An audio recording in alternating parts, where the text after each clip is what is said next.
रघुकुल में जन्मे श्री राम को वनवास करना पड़ा। साथ में उनकी पत्नी सीता भी गईं। वनवास के दौरान ही लंका का राजा रावण बलपूर्वक सीता को उठाकर ले गया। राम ने सीता का पता लगाने में बहुत कष्ट सहे। अथाह परिश्रम और पराक्रम से उन्होंने राक्षसराज रावण का वध किया और अपनी पत्नी को आजाद कराया। राम जब लंका में पहली बार सीता से मिले तो सीता को यही लगा कि राम ने सारा प्रयास और परिश्रम उन्हें बचाने के लिए किया। लेकिन रामायण के युद्धकांड के 115वें सर्ग में राम कहते हैं, सीता, मैंने और मेरे मित्रों ने यह परिश्रम तुम्हारे लिए नहीं किया। मैंने यह सब सदाचार की रक्षा, अपवाद के निवारण और अपने गौरवशाली वंश पर लगा कलंक दूर करने के लिए किया। राम यहीं नहीं रुके। उन्होंने कहा, रावण तुम्हें गोद में उठाकर ले गया था। उसने तुम पर दूषित दृष्टि डाली। तुम्हारे चरित्र में संदेह है। मैं अब तुम्हें ग्रहण नहीं कर सकता। तुम जहां जाना चाहो और जिसके साथ रहना चाहो रह सकती हो। तुम मेरी ओर से पूरी तरह स्वतंत्र हो। राम के ऐसे कड़वे बोल सुनकर सीता स्तब्ध रह गईं। उन्हें असहनीय पीड़ा हुई। उन्होंने राम को कई बार समझाया कि रावण ने बलपूर्वक उनका अपहरण किया था और वह असहाय थीं। सीता ने राम को अपने निर्दोष और पवित्र होने का आश्वासन दिया, लेकिन राम ने सीता को स्वीकार नहीं किया। इस तिरस्कार से दुखी सीता ने चिता में आत्मदाह करने का निर्णय लिया।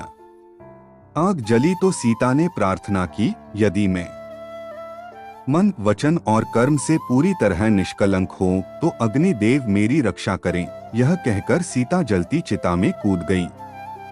वह भयानक दृश्य देखकर देवताओं और भगवान ब्रह्मा ने राम को समझाने का प्रयास किया। तभी पिता की तरह सीता को गोद में उठाए अग्निदेव प्रकट हुए। उन्होंने वैदेही को सुरक्षित रूप से राम को सौंपते हुए कहा, हे राम, सीता में कोई दोष नहीं है। इन्होंने आपके सिवा किसी दूसरे पुरुष का आश्रय नहीं लिया।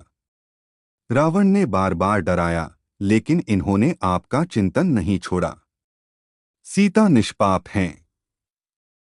आप इन्हें सादर स्वीकार कर लीजिए। यह सुनकर राम ने कहा, मैं जानता हूं कि सीता पूरी तरह पवित्र हैं, लेकिन इन्होंने बहुत समय रावण की लंका में गुजारा। यह जानते हुए भी अगर मैं सीता की अग्नि परीक्षा न होने देता तो लोग मुझे कामी और मूर्ख कहते।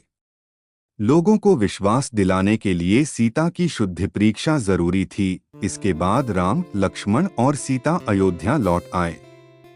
राम ने रघुकुल का राजसिंहासन संभाल लिया। अयोध्या में रामराज्य की स्थापना हो गई। राम सीता का जीवन सामान्य ढंग से चल रहा था।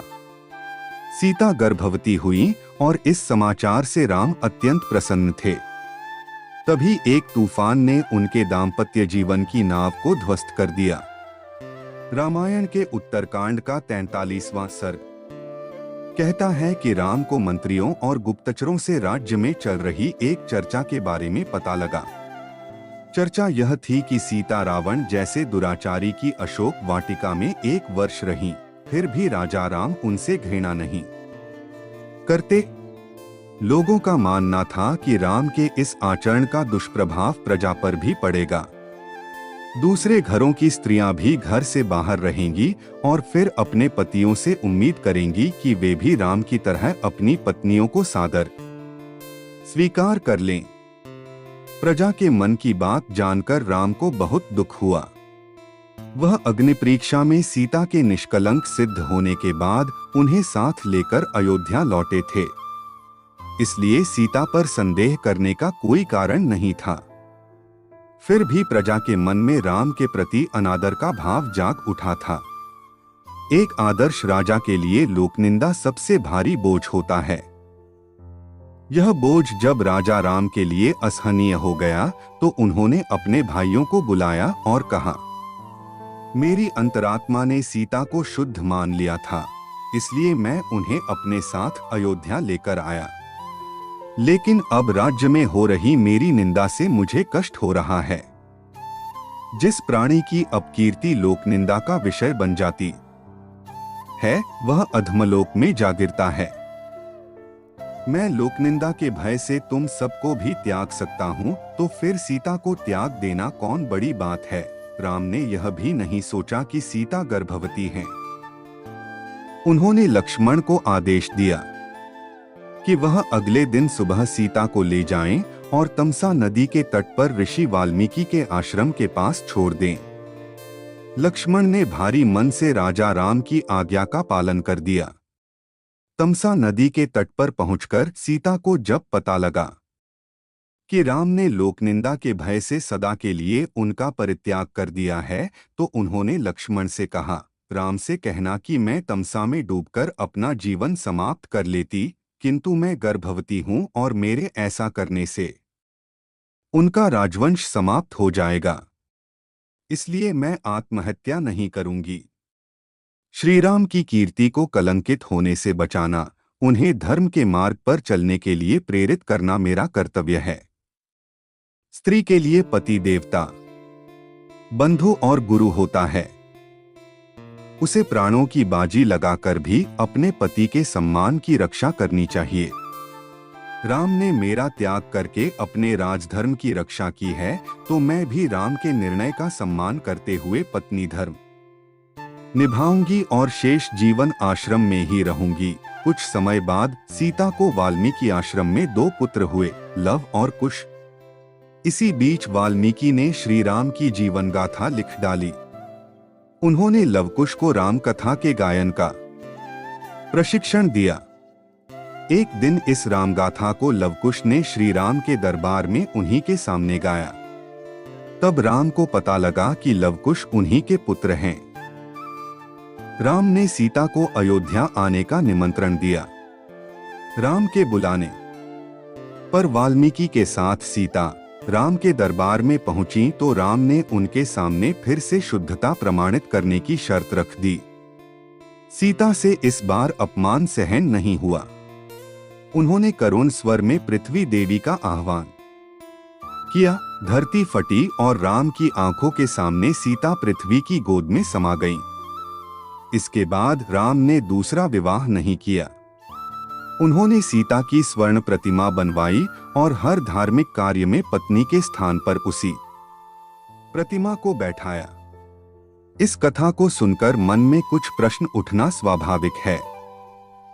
क्या सीता के परित्याग के अलावा राम के पास लोकनिंदा से बचने का कोई दूसरा उपाय नहीं था? राम ने जैसे लंका में सीता की शुद्धि परीक्षा करवाई, उसी तरह उन्होंने अयोध्या की प्रजा के सामने सीता को फिर से अग्नि परीक्षा के लिए क्यों नहीं कहा? क्या सीता की दोबारा अग्नि परीक्षा करवाने से राम को आत्मग्लानि नहीं होती? गर्भवती सीता का परित्याग करके राम ने अपनी प्रतिष्ठा को हमेशा के लिए कलंकित क्यों कर लिया? राम ने राजधर्म तो निभा लिया, लेकिन उन्होंने पिता और पति का धर्म निभाने से मुंह क्यों मोड़ा? सीताहरण के बाद राम चाहते तो उनके एक आदेश पर देश भर के राजाओं की सेना एकजुट होकर लंका पर आक्रमण के लिए तैयार हो जाती, लेकिन राम ने किसी राजा से सहायता नहीं मांगी। उन्होंने भारत के एक छोर से दूसरे छोर तक सैकड़ों मील की पैदल यात्रा की। वानर सेना की सहायता से समुद्र पर 100 योजन लंबा पुल बांधा, फिर लंका पर आक्रमण कर त्रिलोक विजेता रावण समेत उसकी सेना का संहार किया और सीता को मुक्त कराया। राम ने कहा कि उन्होंने यह सब अपने वंश पर लगा कलंक मिटाने के लिए किया था। फिर भी राम के इस अथक परिश्रम को सीता के प्रति उनका अनन्य प्रेम माना जाता है। इसी तरह यदि विवेकपूर्ण ढंग से देखा जाए तो सीता का परित्याग भी राम के अटूट प्रेम का ही प्रमाण है। राम जानते थे कि लोकनिंदा को कुछ समय के लिए दबाया जा सकता है, लेकिन हमेशा के लिए उसे खत्म करना असंभव है। प्रजा के मन में एक बार राजा के लिए संदेह पैदा हो जाए तो वह पूर्ण रूप से कभी नहीं मिटता। राम को पता था कि सीता ने फिर से अग्नि परीक्षा दे दी तो अयोध्या के दूसरे पुरुष भी अपनी पत्नियों से इस तरह की परीक्षा की मांग करने लगेंगे। अयोध्या की स्त्रियों को रोज एक नई परीक्षा से गुजरना पड़ेगा। इसलिए राम ने इस समस्या का स्थायी समाधान किया और सीता का परित्याग कर यह कलंक सदा के लिए अपने ऊपर ले लिया। सीता ने भी राम के निर्णय को सहर्ष स्वीकार किया। उन्होंने अपने प्रेम और राम के धर्म दोनों का मान रख लिया। लोग इस घटना का सारा दोष राम को देते हैं, लेकिन ऐसा करते समय लोग भूल जाते हैं कि राम एक ऐसी अद्भुत चेतना का नाम है जिसे कलंक तो दूर उसकी छाया भी छू नहीं सकती, क्योंकि राम पर अधर्म करने का आरोप उतना ही मिथ्या है जितना माया के स्वामी श्री राम की माया से रचा यह मिथ्या संसार।